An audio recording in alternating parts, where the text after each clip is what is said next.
Laurel Canyon was a place people were attracted to, like a magnet. It was a very small community of musicians and long-haired weirdos.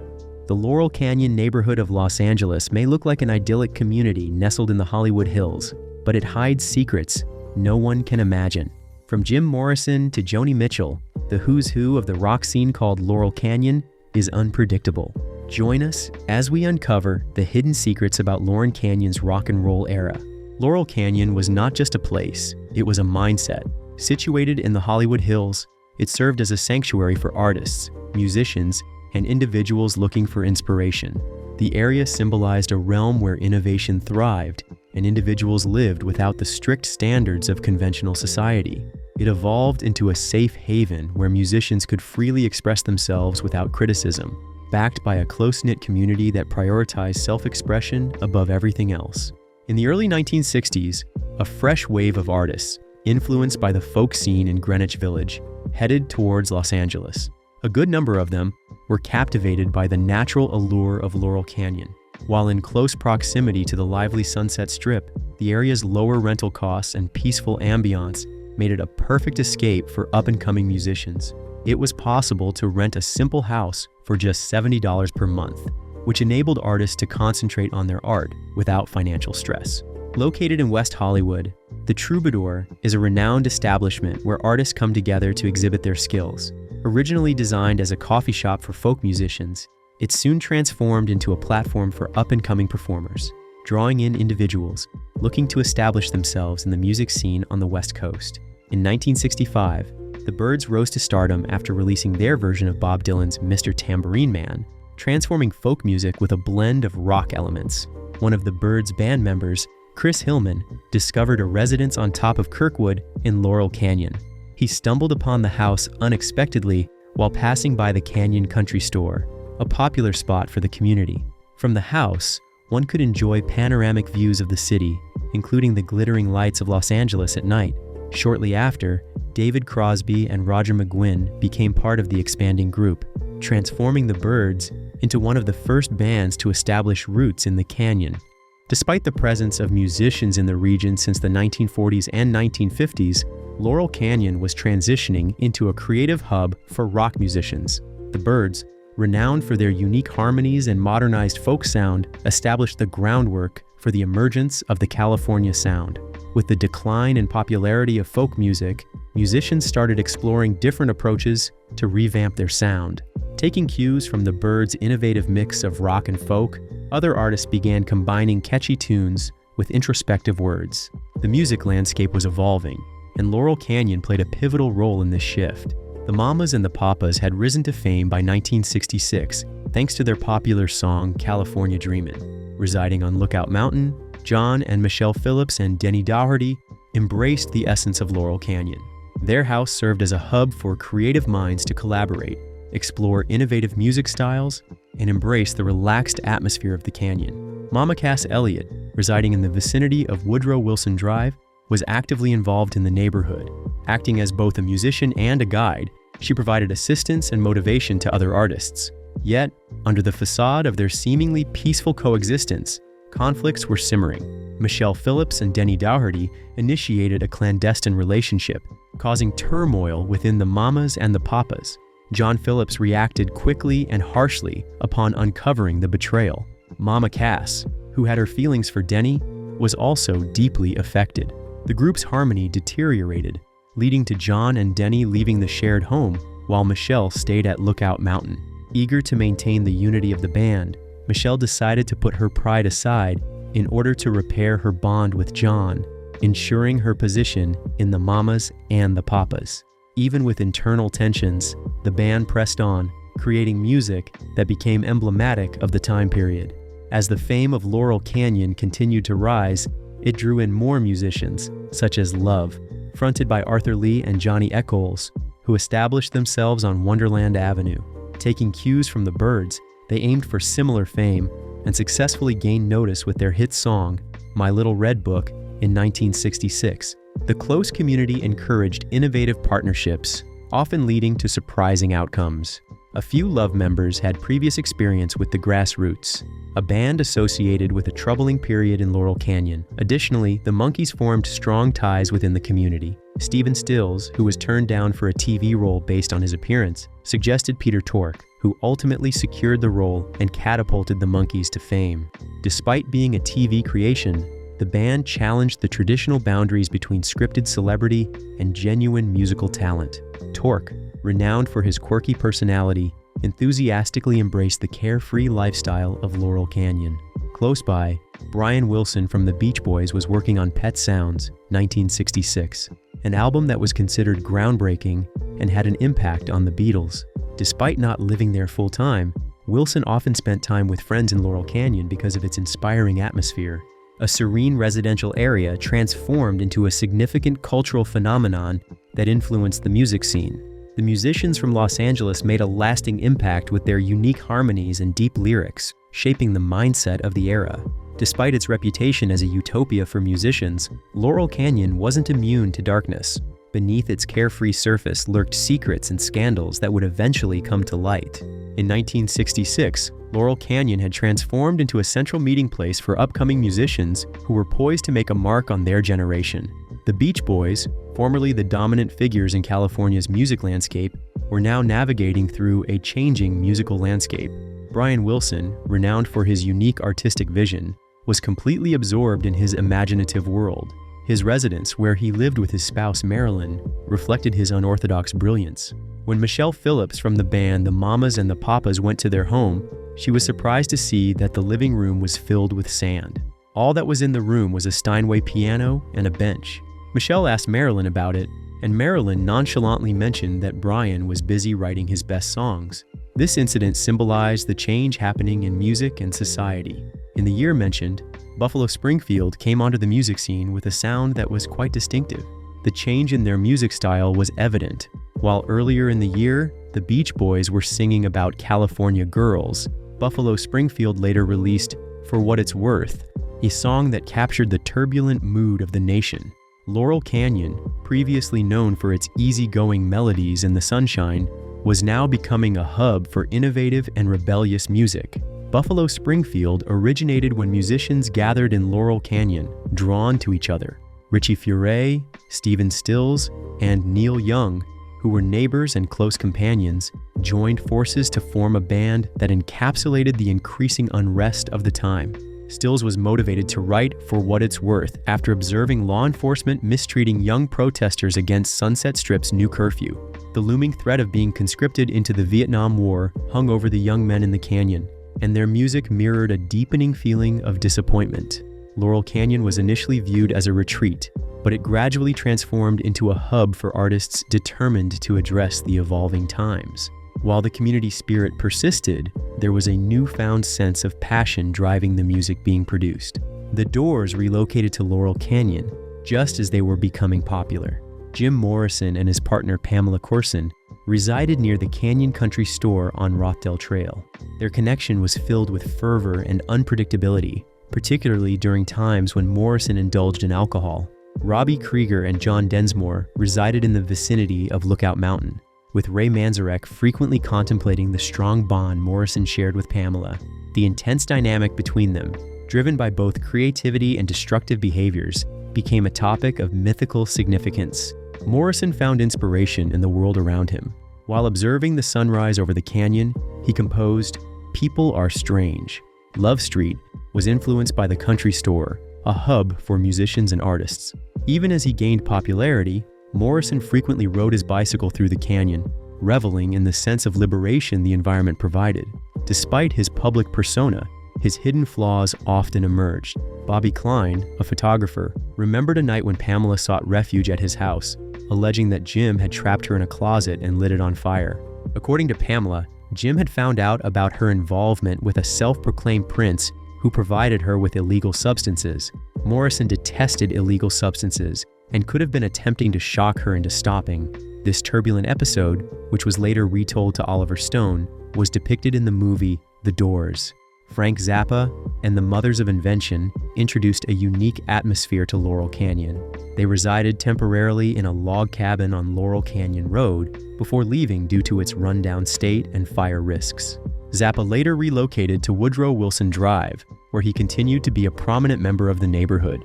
Zappa stood out among his peers for his intense work ethic and aversion to partying. According to Pauline Butcher, who worked closely with him, he was so absorbed in his work that he had to be reminded to eat. Despite his focus on work, his home was often filled with visits from famous rock musicians. Mick Jagger and Marianne Faithfull were regular guests, even performing with Captain Beefheart once. The guest list also included Joni Mitchell, David Crosby, Eric Clapton, Stephen Stills, Roger Waters, David Gilmour, Peter Tork, Rod Stewart, and Jeff Beck, all of whom expressed deep respect for Zappa. One evening, Stewart and Beck got into a chaotic food battle, making a mess in the kitchen.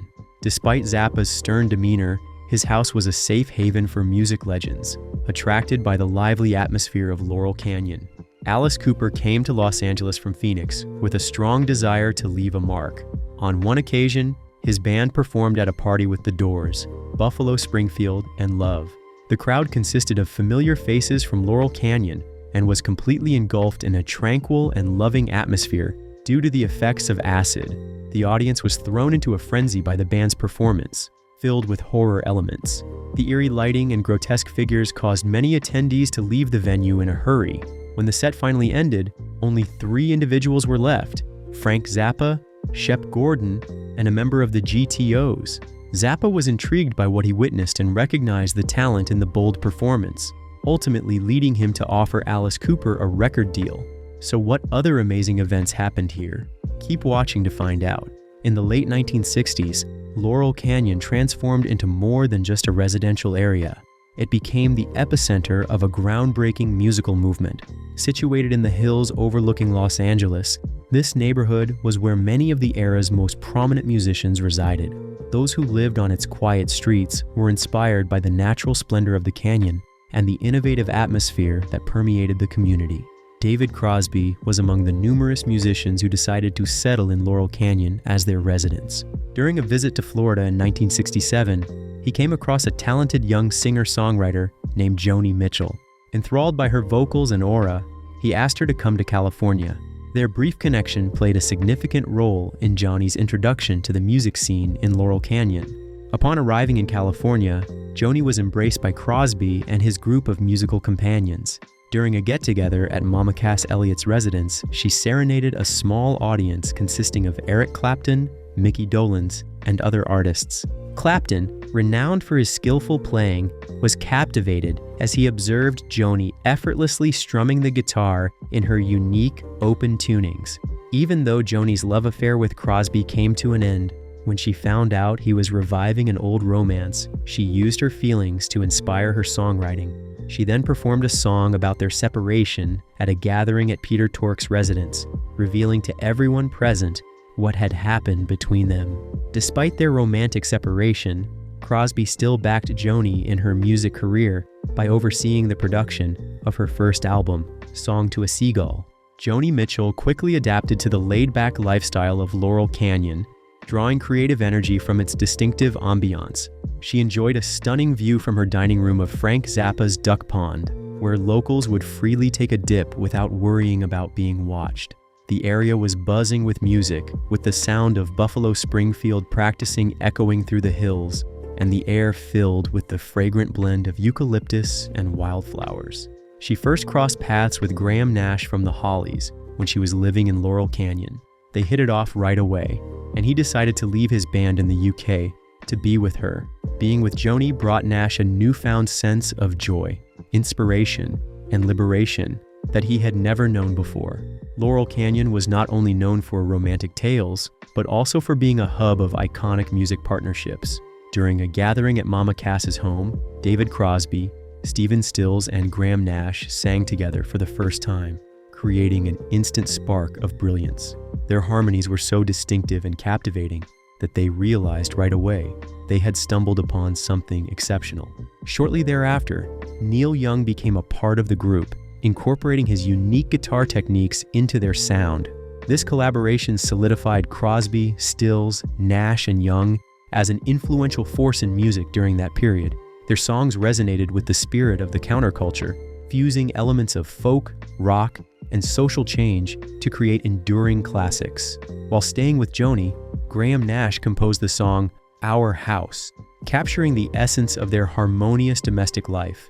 He fondly remembered a morning when they went shopping for antiques and came back home where Joni arranged flowers while he played the piano. The simplicity and perfection of that moment inspired the heartfelt tribute in the song, reflecting their life in Laurel Canyon. Their relationship was doomed from the start, as Joni, feeling trapped and uninspired, decided to embark on a journey to Europe. The continuous arguments had drained them both emotionally, leading Joni to send Nash a cryptic message conveying her departure. In her farewell telegram, she compared their love to holding sand too tightly, implying that it was slipping away from them. And just like that, their love story had reached its final chapter. In the same period, David Crosby departed from the Byrds, setting the stage for the rise of a new genre in music. Graham Parsons, a musician, briefly became a member of the Byrds and brought a unique sound to their music, country rock. The outcome of this collaboration was the album Sweetheart of the Rodeo, which marked a significant shift from their usual style. Despite the successes of musicians, terrible things happened. So what are these undisclosed secrets? In 1969, Laurel Canyon was at the heart of a rebellion against mainstream culture, attracting creative individuals seeking freedom. But with the new year came a dark change. Anxiety started to infiltrate the previously carefree neighborhood, destroying the peace that once characterized its thriving period. After finishing a tour, Arthur Lee from the group Love arrived home to discover Bobby Beausoleil, his ex-bandmate, waiting for him in his house. Beausoleil mentioned a mysterious new band he had become a part of and talked about his girlfriend, Susan Sadie Atkins, who was also present. The encounter was short, but it left Arthur feeling uneasy. In August of that year, there was a permanent shift in the energy of Laurel Canyon. Nearby, it was reported that a tragic event had occurred where 5 individuals were ruthlessly terminated in their residence. One of the deceased was the famous actress Sharon Tate, who was almost due to give birth, along with 4 other individuals. The message, "Pig," was found written in blood on the entrance door, marking a terrifying symbol left by the perpetrators. The location of the death was a rental property leased by filmmaker Roman Polanski, though the actual owner was Terry Melcher, a respected music producer renowned for collaborating with the Byrds. Melcher had contemplated signing Charles Manson, a musician facing challenges, but eventually decided against it. Manson, angered by his rejection in the music industry, had previously visited the house and may have mistakenly believed that Melcher still resided there. The night of horror continued beyond that day. Within 24 hours, 2 additional individuals lost their lives in a different area of Los Angeles. Beausoleil and Atkins were part of the group responsible for these deaths, and they had previously interacted with Arthur Lee in Laurel Canyon. The community became gripped with fear when they learned that these criminals had been in their midst, socializing with them and living a similar lifestyle. Residents began to lock their doors for the very first time, as the once cherished open-door policy that welcomed both friends and strangers at any time was deemed unsafe. Trust was replaced by suspicion, as the counterculture's association with violence caused a shift in how hippies were perceived, transitioning them from harmless free spirits to possible dangers. The impact of the Manson death was still felt, but there were other events that also challenged the idealistic beliefs of the 1960s. One such event was the Altamont Free Concert, which took place on December 6, 1969, and is often seen as the symbolic conclusion of the decade.